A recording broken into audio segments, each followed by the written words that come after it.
Hi everyone, it's episode 115 of Bucs UK TV, and we are looking ahead to this week's matchup. The Bucs are staying on the road. They're over to Indianapolis to the Colts.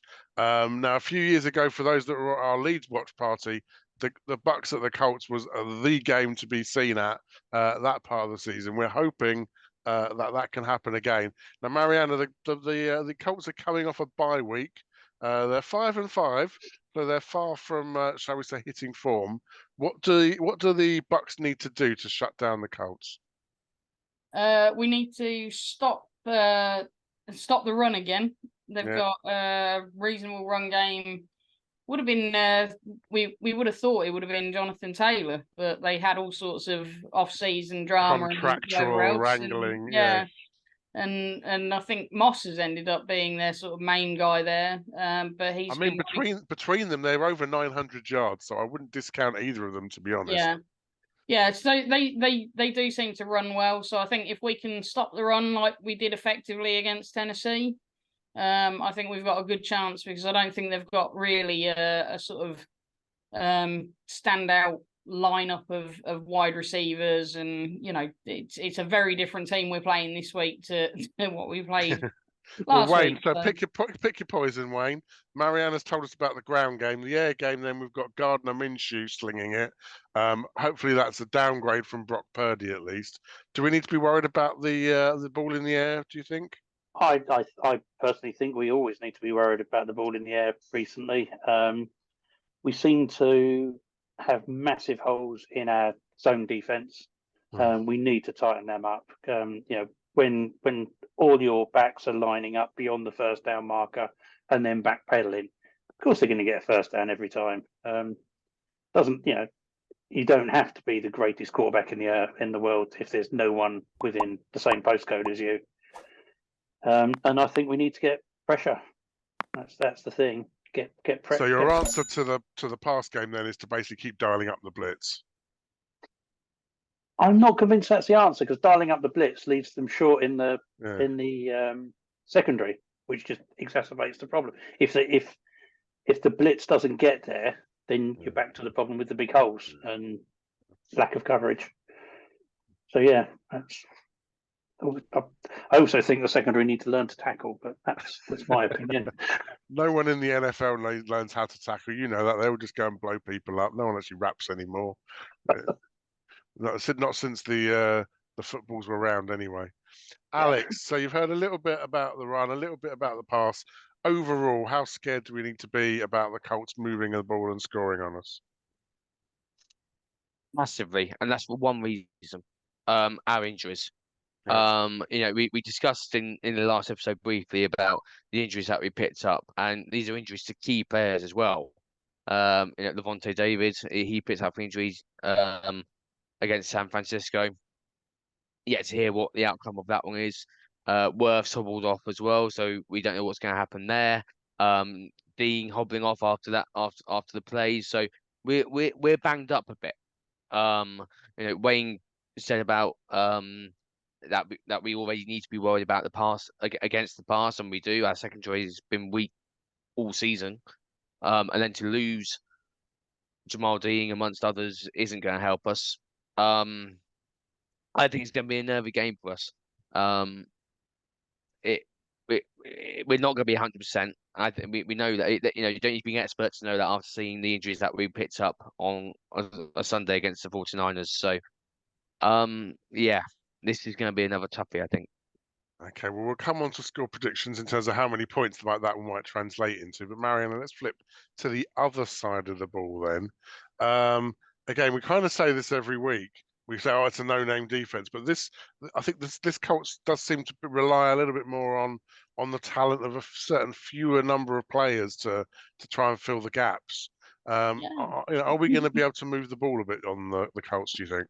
I hope we will be more effective moving the ball. They've had a few interceptions, but generally, our stats rack up quite well against the Colts.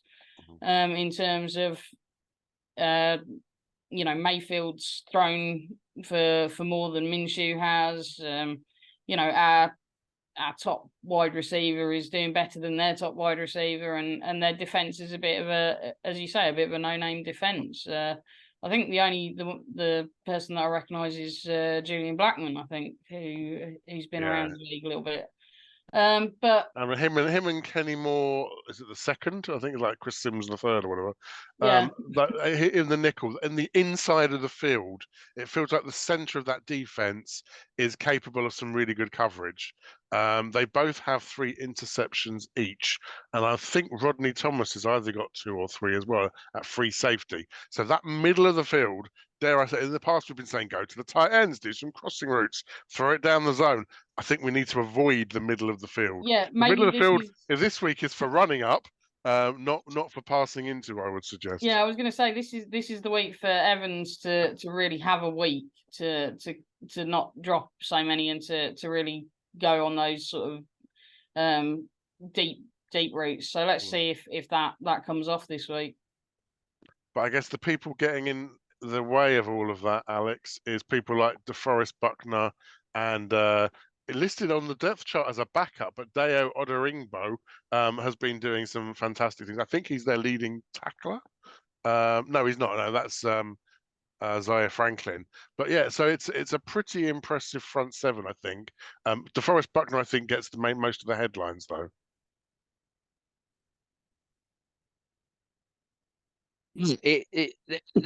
Their defense is not a defense to be taken lightly. Yeah.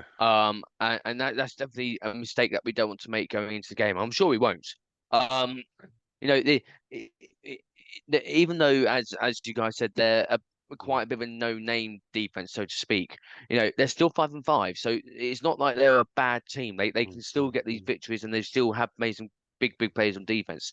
I'm more concerned about, you know, Evans dropping it, to be honest, rather than their defense making a good play, because we've seen a few times where he's done that and he's kicked himself on the sideline. It goes back, I think, to Bucs killing Bucs rather than the opponents hurting us, just us shooting ourselves in the foot. As long as we do our jobs, we complete, we're completing the moves, completing the passes, completing the catches, etc., etc. Offensively, I think we'd be okay. And I agree with Marianna. I think if Mike Evans is going to have another big game, I think this is a game he can do it. I hope we can see Godwin a bit more involved, because first half against San Francisco, he had no catches. He came alive in the second half, but it really was a bit quiet in terms of us trying to get Evans and Godwin involved. And I'm hoping we can see that a bit more against the Colts. Like I say, they've got some good, as you said, Kieron, they've got some good players in that front seven. We're going to have to be at our best to get past them. So as long as the players can do their jobs and eliminate those mistakes, I hope we'll be okay. Yeah, and I think, we keep saying this all the time, but when you've got Evans on one sideline and Godwin on the other, surely in the NFL that should one of them's got to be open at any given point on the play. I guess, Wayne, if you're the coaching staff, obviously, first of all, you're going to slap yourself around the face and tell yourself to get it together. But what do you think your main focus is going to be in practice this week? I'm not sure, really. I think defensively, coverage. Yep. Because you know my opinions on that. I think that's one of our weaknesses. Offensively, I think the jugs machine's the way to go, and just catch it. Yeah. Cool. Okay, Marianna, what's your coaching focus? Converting on third down. Yeah, we seem to be better on fourth than third. Skip third down. Yeah, let's really focus on sort of third down situations and what we can do to convert on them, particularly when it's like 3rd and 5, 3rd and 6. Yeah, the more manageable ones. Yes. Yeah, when it's 3rd and 15, we know chances are it's not going to happen. But yeah. Yeah, it's frustrating when like drives stall on a 3rd and 5, and I think we've really got to sort of sustain drives when we have, that's when we've looked really good, when we've had those sustained drives. We haven't had many sort of just straight one pass over the top, touchdowns all year. I don't think. I think it has been when we've had a bit of a balance and sustained drives. So let's see if we can really focus on converting those third downs and sustaining a drive. That makes it harder though, because you've got to have mistake-free football for more plays. Alex, your coaching focus. In that secondary. If I'm the Colts offensive coordinator, I'm designing a game plan where I'm going to be throwing that ball down, and trusting the receivers, because we've been so weak there. No, I don't really know what Bowles and the defensive coaches are trying to implement defensive. Well, so from a fan where I'm watching, it looks like we're trying to implement a zonal defense, which for life of me I don't understand at all. For anyone who's watching who maybe is not a big NFL fan, I compare zonal defense in the NFL exactly to zonal defense in soccer. It just doesn't work. And I just don't know if we got the players who are disciplined enough to play it. Not from what I've seen anyway. From over the last few weeks. So I think we need to try and tighten that secondary, or even just go man to man. But actually saying that, I'm not sure man to man work after what was San Francisco. I don't know. We need to sort something out with that secondary. Just coach that secondary. Do something with them. Right. Okay. So the answer from Coach Alex says, do something. Secondary. Thank you for that. Okay. Right. Good. Do something with that secondary. Because you say you've got Josh Downs, you've got Michael Pittman Jr., who's obviously well known to Bucs fans. So yeah, they've got some talent there. For me, I think my coaching emphasis would be, I think we talked about this earlier, about generating pressure. And I think it's all about, I'm going to put Yaya Diaby on some sort of like headhunt bonus thing, wave some dollars in his face and go get them kind of thing. But also I think about mixing it up front.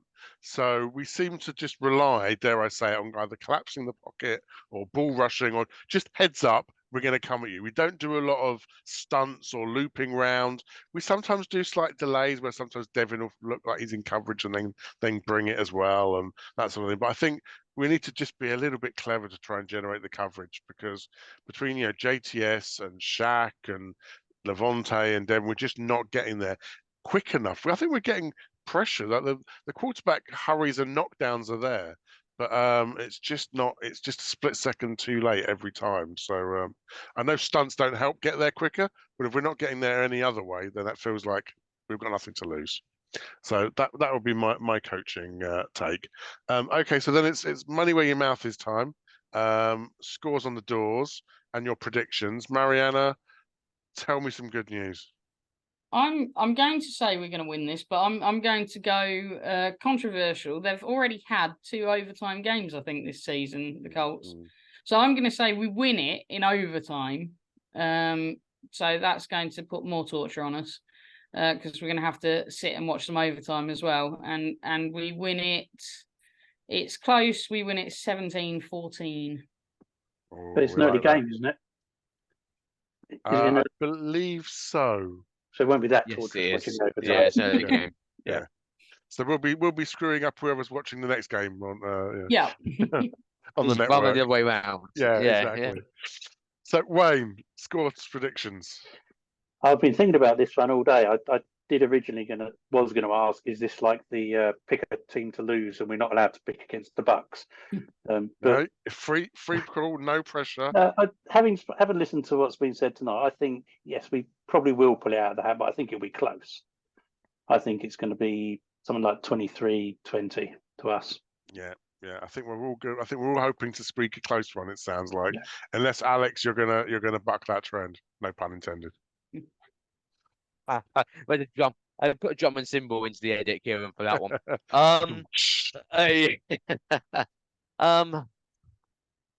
I'm just, before I give my answer, I'm just looking at the schedule so far and how it's gone. Before the bye week, we're 3-1, amazing, and then since the bye week, we've had 6 games and we've lost 5 of them. It doesn't make for pretty reading. I just can't see where a win's coming from right now. Yeah, I mean, we got a win against the Titans, and it was a convincing win. But then I'm looking at all the other defeats, and I'm leaning towards defeat again. I think it'll be close, but I can't give us the win at the moment. I'm starting to lose hope. I hate to say it, but I'm starting to lose hope. It's going. I'm going to say it's going to be tight, but I'm going 24-17 to the Colts on this one. Okay, fair enough. Well, I'm going to have to give you the metaphorical furry hat to wear and to howl in the moonlight, as I do think the Bucs will win this for no other reason than regression to the mean. I can't believe we can keep a slump going as long as we keep a slump going. Just statistically, a coin must come up tails eventually. Marianna, I know we were talking about your master, weren't we? I was admiring Marianna's bell curve earlier in the week. And so I think, regression to the mean for me is the name of the game. So I think 27-28, someone's going to miss a kick and it's not going to be the Bucs. It'll be Matt Gay with it. Well, I like Matt Gay, but you know what? It'd be nice if someone else had a Bucs kicker curse for a while. Might have to drop him out of my fantasy, I think. So that's what I said. But you guys at home, you've got your opinions as well. So whilst you're liking and subscribing and clicking on the little thumbs up bellsy things with all the lovely new YouTube animations, make sure you post a comment as well and let us know your score prediction. And if you are here from the Colts, thank you for sticking out this far and well done. And you are more than welcome to predict your team winning as well in the comments. So Wayne, Alex, Marianna, thank you ever so much. Thank you guys everywhere, wherever you are, for watching. We will see you next week, and go Bucs. Bucs. Go Bucs. Bucs.